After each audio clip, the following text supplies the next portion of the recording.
एको न मरल हम, एकदम झूठ बात है। कैसे करे तारे चपा के मर जाइए बिना कैसीट का गीत, कैसीट वाली गीत तमाम सुन ला लो। कैसीट में का गीत हाल का बताई पियावा के, अरे बिना चलुए इंजन चापता, अरे नया नया ड्राइवर हाई हरन में धई धई चापता। ये कैसीट में का गीत है, हमारे बिना कैसीट का गीत। 900 गुंडा मर गए ना ये झुलनी तर दबा के, एको ना मरल हम, लेकिन मरल हम मास्टर साहब, मरलो हम। हमारे गीत में झूठ सही दोनों, मरल भी हम। झूठ कहाँ से सही कहाँ से बता दी 2 मिनट। झूठ यहाँ से कि नथुनी का ओजन कितना होला, एक ओजन माता बन जनिया, हमन एक वजन के ना जाने, हम तो वजन इतना ना बर्दाश्त कर पाओ लेला, नकिया में के गुब्बारा टूट जाला ना, पियर कनी फोड़िया हो नकिया में, और नकिया फूल के रसगुल्ला हो जाए। पूरा मुहवा धोबा सजगरबा की नकिया छुआ न छुआ न छुआ न, आ जहाँ नाक छुआइल कांटा 120 पर जाई धड़ाक देनी, भर दहिया में करंट आ जाला। हमन से वजन इतना ना बर्दाश्त होला। एक वजन माता बहन जन इन लोग नाक के तनी सुकुआरी है, इन लोग के नाक में 5 ग्राम से 10 ग्राम 15 25 50 ग्राम लास्ट वजन। अगर 50 ग्राम वजन इन लोग के नाक में है, इन लोग का नाक खड़ी है, इन लोग के नाकी में 100 ग्राम डाली दा तुरंत नकिया टूट जाए। ये 100 ग्राम 50 ग्राम के तरे न केहू चपा के मरल है न केहू,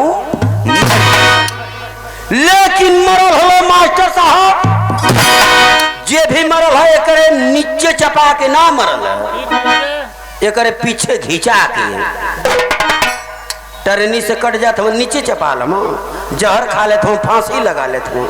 हमन का जहाँ जाते हैं कुछ ना कुछ मरे वाला मिलत हम, पिछवा चौकिया पर से भगौली है जा मन के भागा कुछ भागा, लाइन में लगल है लोग, जे भी मरल है करे नीचे चपा के ना करे पीछे घिंचा के, मतलब जे इन्हां लोगन के चक्कर में पड़ल हमरे गीत में झूठ सही दोनों गीत खत्म। फुलवा के नोच नोच के अरे से जिया रे लगौली, अरे से जिया नसों में अरे भगला रिसिया के, 900 गुंडा मर गए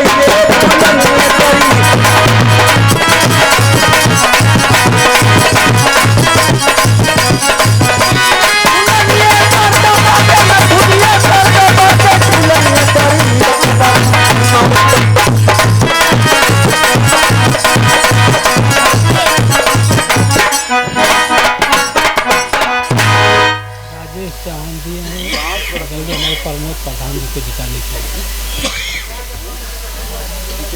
ये आप श्रीमान राजेश चौहान जी, आप साहब की तरफ से 51 रुपए का पुरस्कार प्रमोद प्रधान के जिता, आप श्रीमान प्रमोद प्रधान के जितावे खातिर दिले 51 रुपया। कर्म ही अपन भगवान है, जे जैसन करी वैसन पाई। अगर कर्म बढ़िया हो तो भगवान करिए, तो हमारा मालिक से विनती है वो पक्का जीत जाइए। अपन कर्म बढ़िया होके के चाहिए। प्रधान जी का तो लोगन का लाइन लगेले, जहाँ जाते हैं तहाँ लोग लाइन लगौले है लोग। आ मौसमो हुआ गल, जैसे जाड़ा घेर ले वही तरह इहो लोग घेर ले है। प्रधान जी नियमर बीटीसी ना आइए। ये हमारी गीत खत्म हुई, आने का कारण क्या है तनी 1 मिनट समझ ले लिया। तमाम गीत भजन भैले, ज्यादा गीत ना हम गाए। ये सत्या ऑर्केस्ट्रा भोजपुरी नाच आपके सेवा में उपस्थित है। अइले का कारण कहा कुछ कमी बेसी क्षमा कर दिया आप लोग। अइले का कारण का कि एगो आत्मा के शांति बदे मन का नहीं जा आ यही में देखा धाए धाए जात है लोग हमन का जिंदगी खराब है मजाक ना आगे बोलो बात सब बोले लगी आ केहू मरल ना चाहेला केहू मरल चाहेला महाराज जैबा मरल चाहेला का हरिंदर चौहान आ यह सत्य जे आल होके जाए के है भैया हो हाँ भैया अच्छा ले ला हरिंदर चौहान गर्म है 51 रुपये का पुरस्कार आप श्रीमान हरिंदर चौहान जी आप साहब की तरफ से नमस्ते प्रणाम रही आशीर्वाद चाहिए सबके 100 रुपये नमस्ते प्रणाम रही बोल ना आत्मा जाओ सुख शांति अच्छा स्थान मिले